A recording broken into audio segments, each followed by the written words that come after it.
Hello everyone.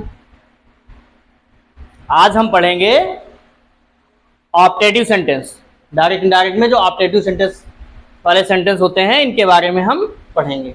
तो सबसे पहले ऑप्टेटिव सेंटेंस को हम समझेंगे। ऑप्टेटिव सेंटेंस को हिंदी में बोलते हैं इच्छा सूचक या प्रार्थना सूचक वाक्य। अब इसकी पहचान कैसे हम पहचानेंगे? तो इसके लिए ऐसे वाक्यों में इच्छा, शुभकामना, आशीर्वाद या श्राप देना आदि बातें पाई जाती हैं। अधिकतर इन वाक्यों में मे का प्रयोग होता है। ज्यादातर इन वाक्यों में मे का प्रयोग होता है, लेकिन कभी कभी मे नहीं दिया गया होता है। अर्थ के अनुसार इच्छा, शुभकामना, आशीर्वाद या श्राप का भाव प्रकट हो रहा होता है, तो वहां पर ऑप्टेटिव सेंटेंस होता है।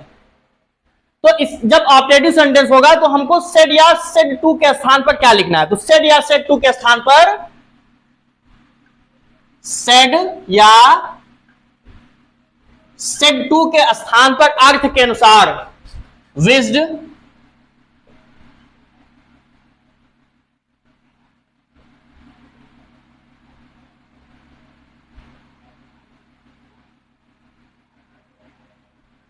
प्रेड,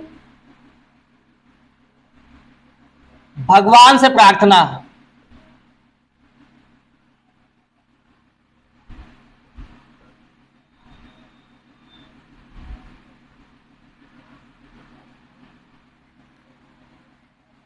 ब्लेस्ड,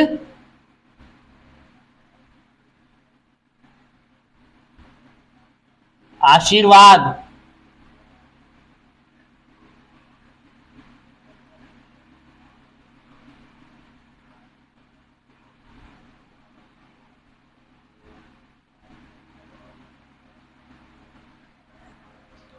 कर्स्ड,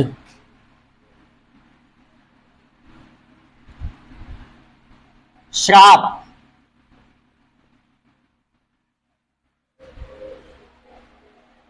आदि शब्दों का प्रयोग करते हैं। सेट या सेट टू लिखा हुआ है तो इसमें हम विज्ड, प्रेड, ब्लेस्ड या कर्स्ड का प्रयोग कर सकते हैं अर्थ के अनुसार। और इन सब लिखने के बाद हमको दैट लगाना है। ज्यादा दैट कहां पे लगाते हैं? जहां पर मे लिखा होगा। जहां पर मे नहीं लिखा होता है तो वहां पर दैट का प्रयोग नहीं करते हैं। तो अब एग्जाम्पल बता रहे हैं। अच्छे से इसको समझने के लिए आपको कॉपी और पेन लेकर बैठना होगा, तभी ये समझ में आएगा। तो एग्जाम्पल में देखिए,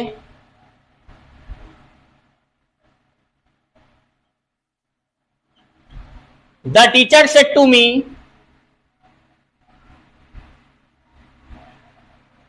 the teacher said to me,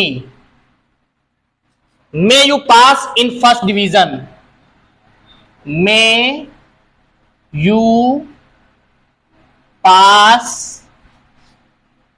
in first division।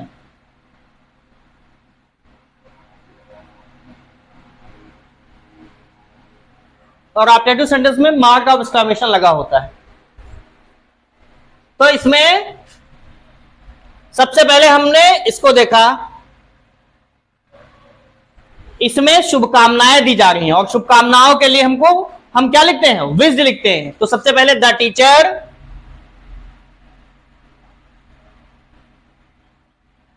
विज्ड me, comma हटाएंगे, दैट लगाएंगे, दैट। फिर ये देखिए यू, और यू सेकंड पर्सन है। सेकंड पर्सन ऑब्जेक्ट के अकॉर्डिंग चेंज होता है, और ऑब्जेक्ट है हमारा मी, तो यहां पर हो जाएगा आई। और जब मे लिखा हो तो मे को माइट में बदल देते हैं। आई माइट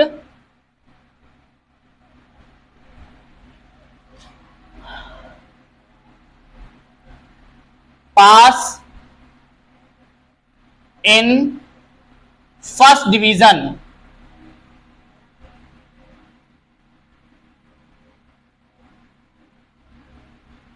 ये हो गया आपका सेंटेंस। तो ज्यादातर ऑब्जेक्टिव सेंटेंस इसी तरह के होते हैं। एक और एग्जांपल देखिए आगे, माई फादर सेड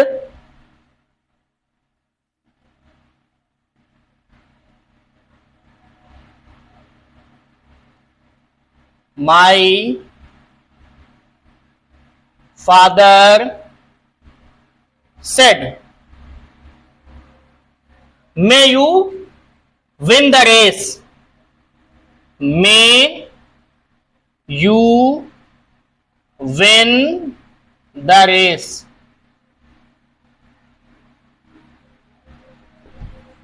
तो ये आप लोगों को पता हो गया होगा कैसे करना है। तो सबसे पहले हम क्या लिखेंगे, माई फादर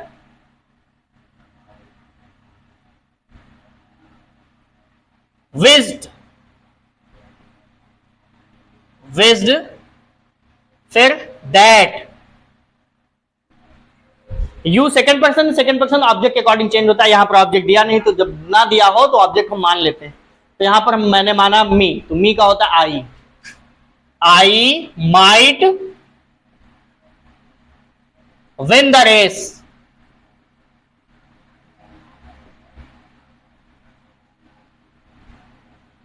ये आपका हो गया। Next, he said to me, he said to me, may God help you, may God help you। तो यहां पर इसमें प्रार्थना की जा रही है, भगवान से प्रार्थना। तो इसके लिए हम क्या यूज करेंगे, प्रेड। तो he prayed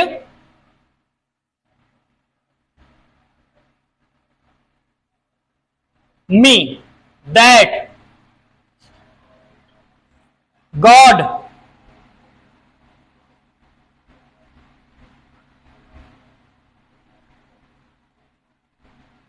God might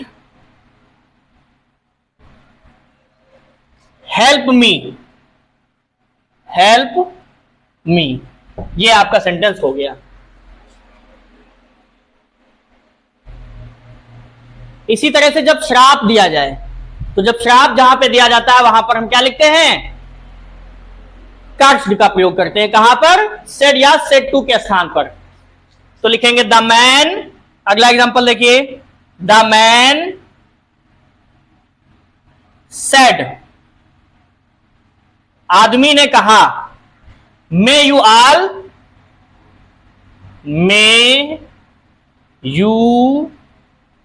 all go to hello.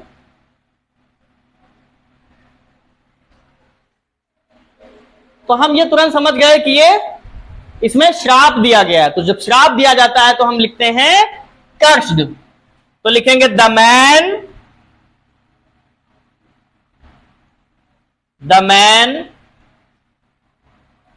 Cursed that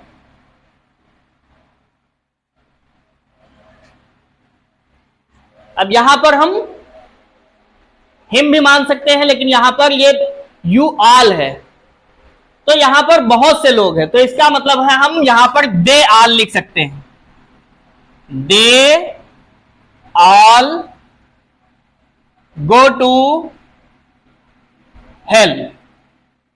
ये हो गया। कभी कभी इस सेंटेंस में थैंक लिखा होता है। जब थैंक लिखा हो तो थैंक को हैंग्ड में बदल देंगे। किसमें बदल देंगे, हैंग्ड में। जहां पर सेड लिखा होगा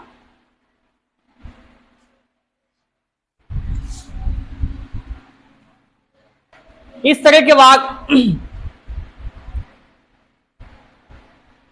वाक्य में कभी कभी धन्यवाद ज्ञापित किया जाता है, धन्यवाद दिया जाता है। तो वहां पर हम सेड या सेड टू को थैंक्ड में बदल देते हैं, थैंक्ड। जैसे एग्जांपल में the servant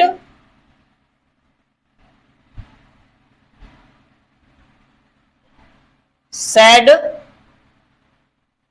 to me, the servant said to me, thank you sir, thank you sir. और ये भी पता होगा आप लोगों को कि सर लिखा हो या मैडम लिखा हो तो हम उसको रिस्पेक्टफुली में चेंज कर देते हैं। तो सबसे पहले लिखेंगे हम द सर्वेंट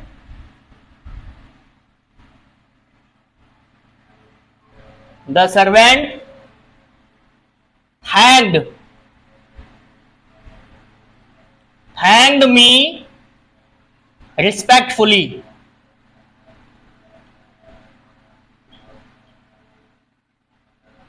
ये आपका सेंटेंस हो गया, जिसे लिखा हो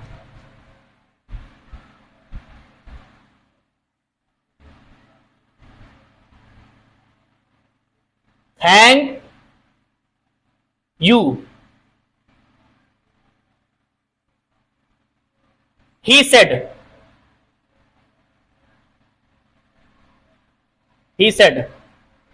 क्या लिखेंगे? ही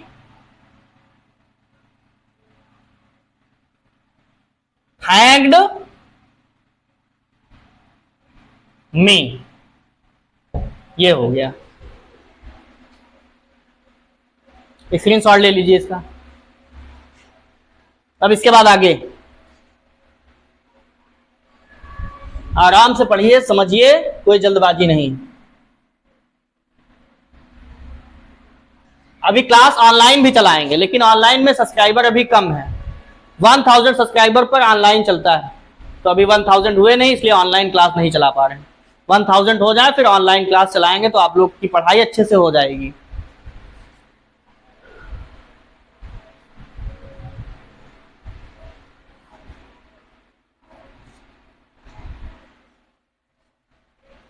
जैसे लिखा हो गुड मॉर्निंग,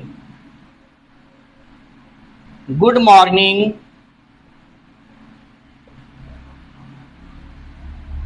गुड डे,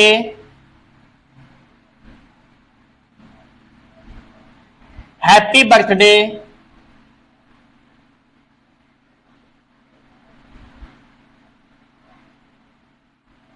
या कोई festival, happy Diwali,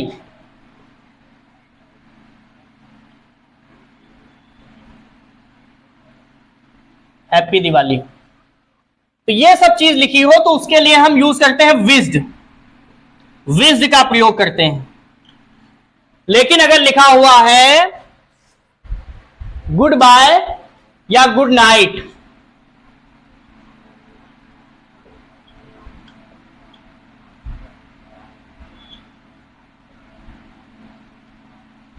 good night, तो उसके लिए हम बैड का प्रयोग करते हैं, बैड का प्रयोग करते हैं।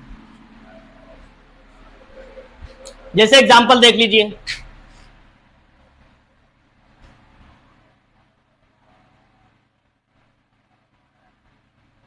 he said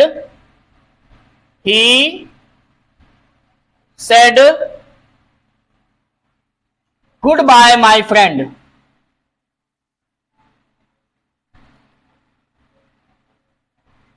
goodbye my friend।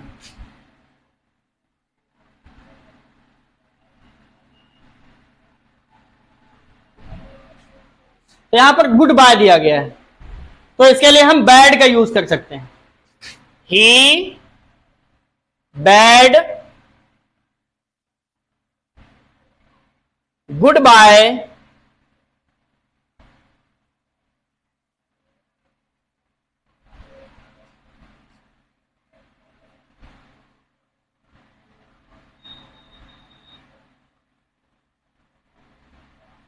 His friend.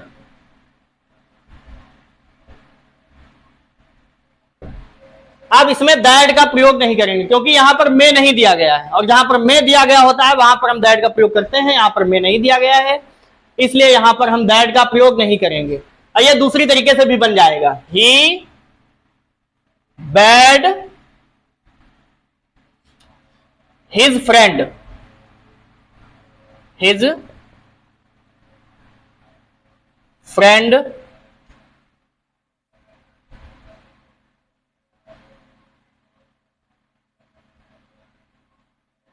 Good bye.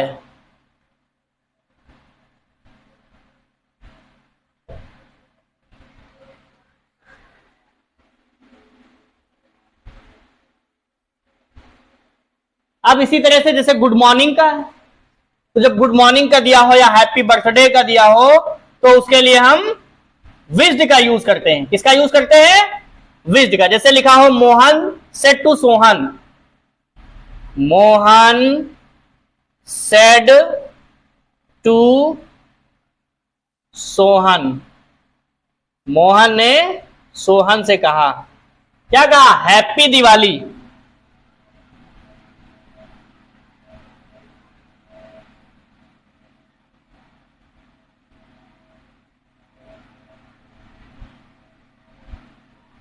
Happy Diwali.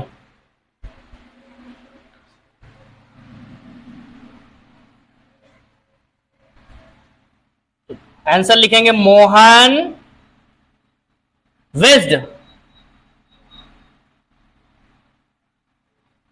Sohan happy Diwali.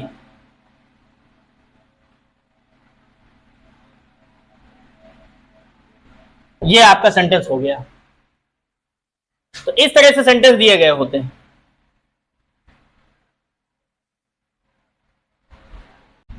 Ravi said good morning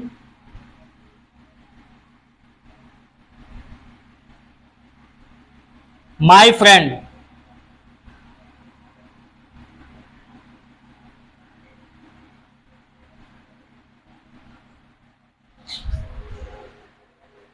तो यहां पर हम लिखेंगे रवि विश्ड गुड मॉर्निंग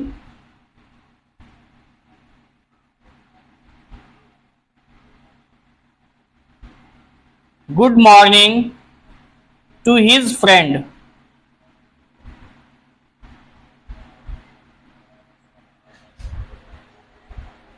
या दूसरी तरीके से हमको बनाना है तो क्या लिखेंगे यहां पर? Ravi wished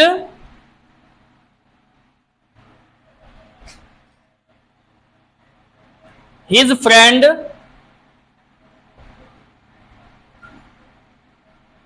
friend good morning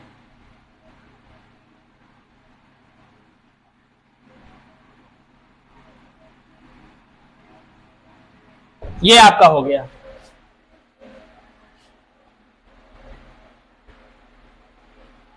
अब इसके बाद एक और,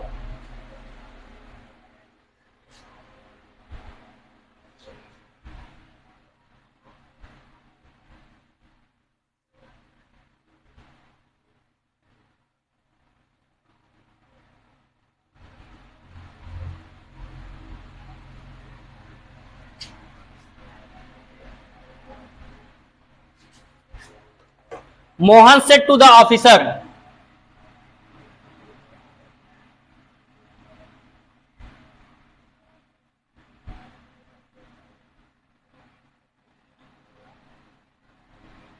ऑफिसर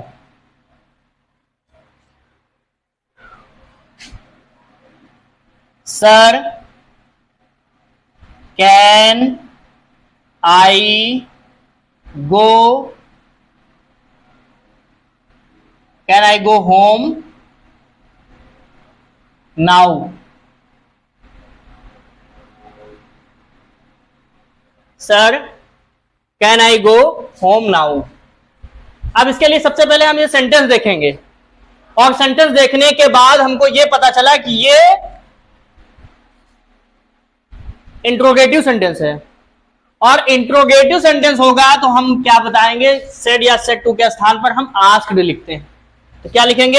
ये सेंटेंस इसलिए बता रहे हैं क्योंकि इसमें यहां सर लिखा हुआ है। सर का प्रयोग कहां पे किया जाएगा, क्या लिखा जाएगा, इसके लिए मैं ये सेंटेंस दिया हूं। तो लिखेंगे Mohan asked the officer sir लिखा हुआ, इसका मतलब है रिस्पेक्टफुली।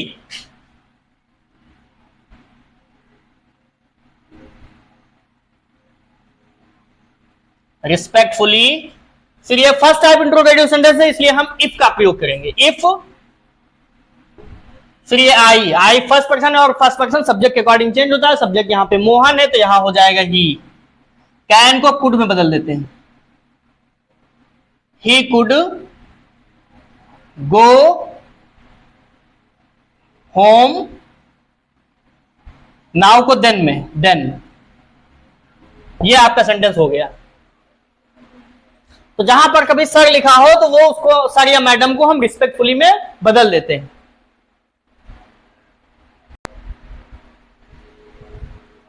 यस या नो आने पर, जैसे डायरेक्ट इनडायरेक्ट में यस या नो आता है तो हम सेड या सेड टू को किस में बदलेंगे? तो जैसे यहां पे यस लिखा हुआ है, यस यस लिखा हुआ है तो सेड को हम बदल देंगे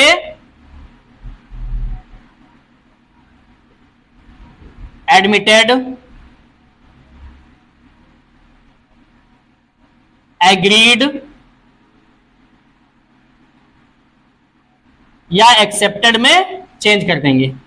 लेकिन अगर नो लिखा हो तो नो लिखा होगा तो हम बदल देंगे उसको डिनाइड या रिफ्यूज्ड। इसका मतलब होता है मना करना।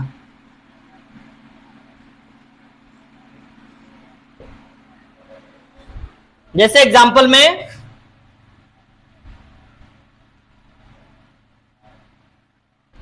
My friend said to me,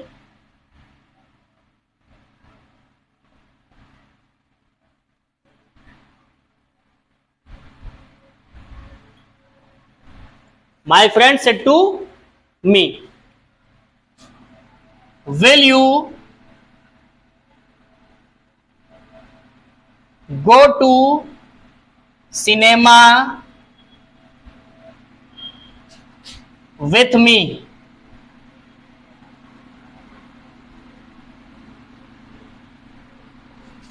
I said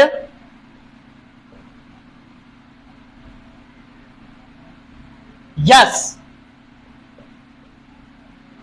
अब यहां पर देखिए, ये देखिए यस लिखा हुआ, तो जब यस लिखा हो तो सेड को हम एग्रीड, एक्सेप्टेड या एडमिटेड में बदल देते हैं। तो सबसे पहले हम सेंटेंस को पहचानेंगे, तो पहचानने के लिए ये देखिए क्वेश्चन मार्क लगा हुआ है और यहां पर हेल्पिंग वर्ब लिखी हुई है।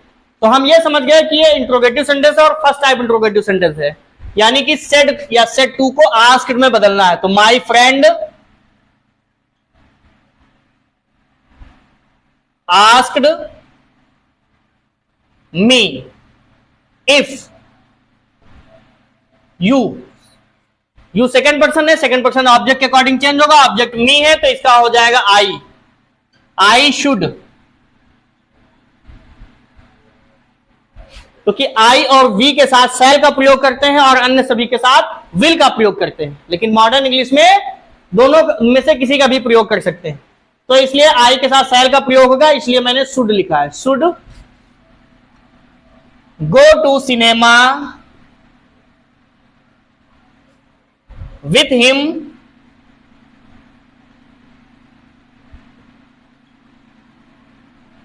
हिम फिर आई और सेड को यहां पे यस लिखा हुआ है इसलिए agreed.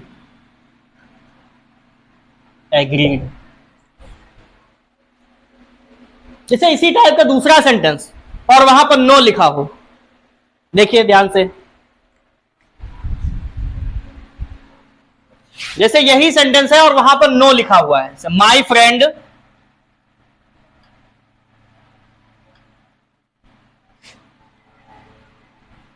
said to me, will you go to cinema with me?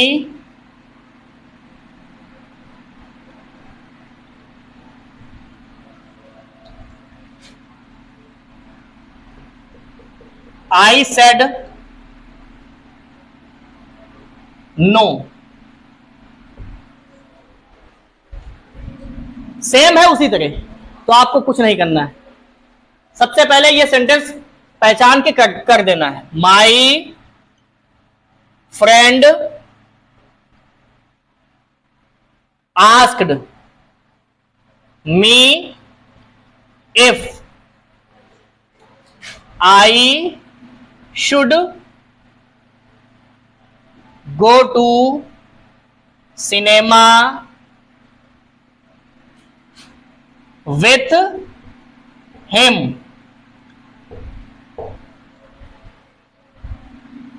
I denied या रिफ्यूज्ड। ये हो गया आपका सेंटेंस। और कभी कभी लोग सॉरी बोलते हैं, तो जब सॉरी बोलते हैं तो उसके लिए हम क्या लिखेंगे? He said sorry. तो हमको लिखना है ही फेल्ट, FELT, फेल्ट मतलब महसूस किया। He felt sorry. ये हो गया आपका सेंटेंस। तो ये आज ऑब्जेक्टिव सेंटेंस फिनिश हो गया। ओके।